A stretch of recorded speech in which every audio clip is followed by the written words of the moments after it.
Isang magandang umaga muli. Tayo po ay mag-aaral na. Salita na musta po kayo. Salamat po sa mga bumati sa aking kahapon, sa aking birthday.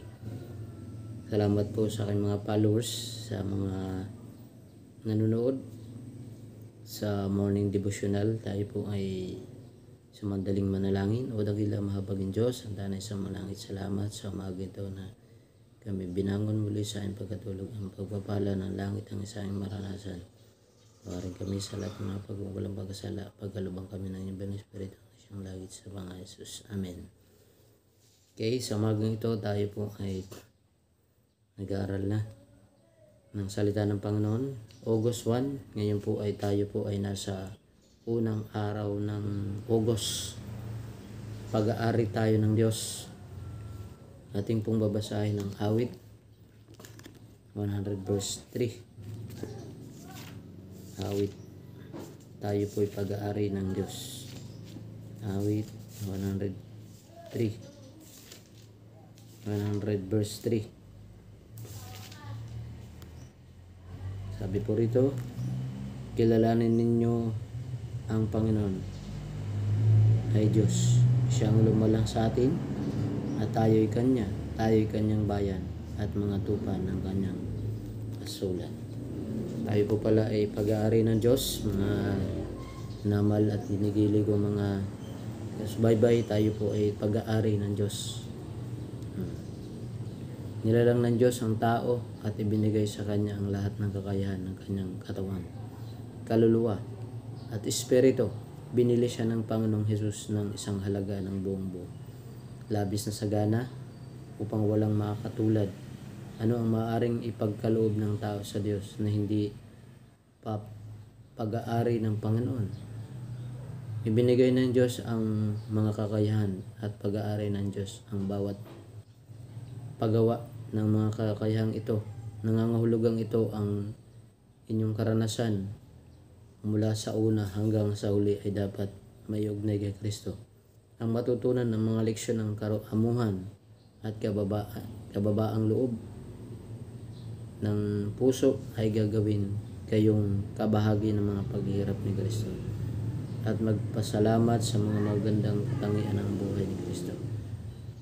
Mayroong patuloy na panalangin. Ingatan niyo ako ng inyong kapangyarihan. Huwag hayaang madulas ang aking mga paa. Huwag mapuno ang aking puso ng mga ambisyong mga plano upang itaas ang aking sarili. Turuan akong isagawa ang gawain ng pagkakait sa sarili upang mapunuan ako ng biyaya ni Kristo at magkaroon ako ng ganong pag-ibig na ipinapanalangin ni Kristo. Kung paano minamahal ko kayo. 1:13 verse 34. Tipong 1:13-34. Sabi ng verse 1:13. 13:34.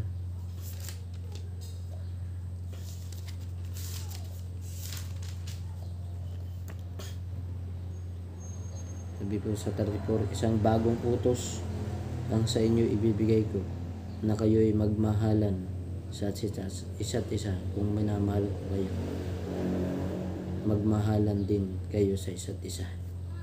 Kaya sa umagang ito, tayo po ay magmahalan sa isa't isa, katulad ng pagmamahal ng ating Panginoon. Tuloy tayo. Dapat kong tanggapin ang biyaya upang mapagkalooban ko ang iba ng ganong biyaya, o pagkalooban ng aking kaluluwa ng lalong kalapitan sa Diyos, upang matanggap ko ang Kanyang disposisyon at mahalin ang aking mga kapatid.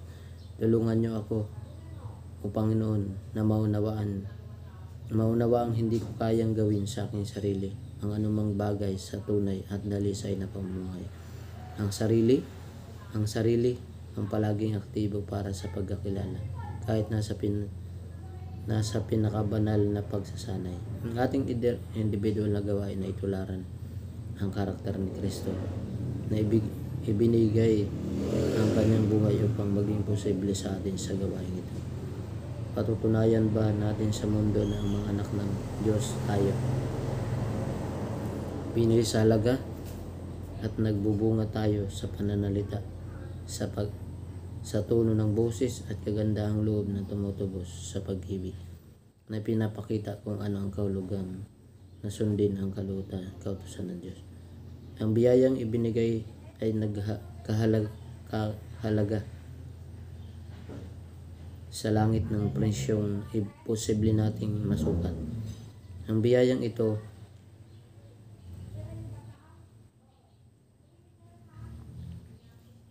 iyon ang ating pinakapiling kayamanan at nilalayo ni Kristo na maipahayag ito sa pamagitan natin. Ito ay banal sa pangalan ni Jesus para sa pagliligtas ng kaluluwa.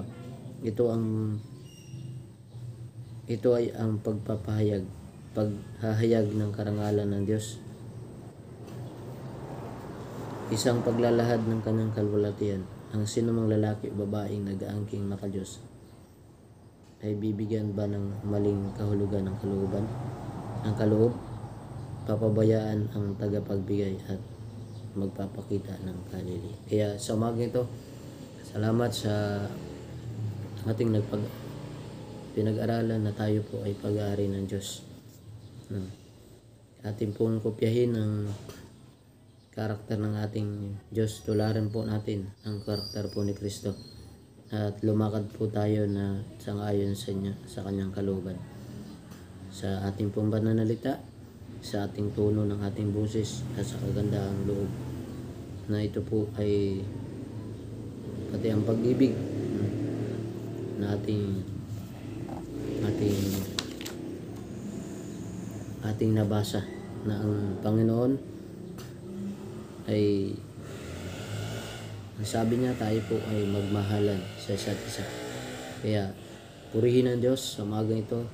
Salamat sa inyong walang sawang pagsuporta, sawa na manunood. I-share po natin ito at i-share po natin and like and comment po natin ang aking videos. Salamat po and God bless. Thank you for watching. Tayo po ay manalangin. O dakila mahabaging Diyos, ang tanay sa mga langit. Salamat sa umaga ito na kami muling iyong binangon. Salamat sa buhay. Salamat sa mga paalala na kayo po ang nagmamayari sa amin sa lahat ng bagay, sa lahat ng aming tinatangkilik.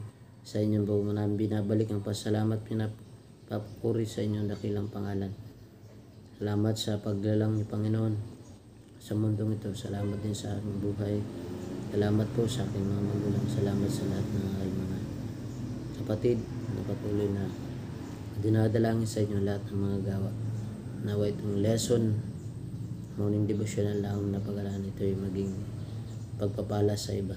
Sa inyo man binabalik ang pasalamat, hindi sa aking karapatan. Salamat sa pagliligtas, Panginoon, sa ibinuhos na inyong dugo doon sa Kalbaryo sa krus. Ang samtalangin sa Panginoon Jesus. Amen.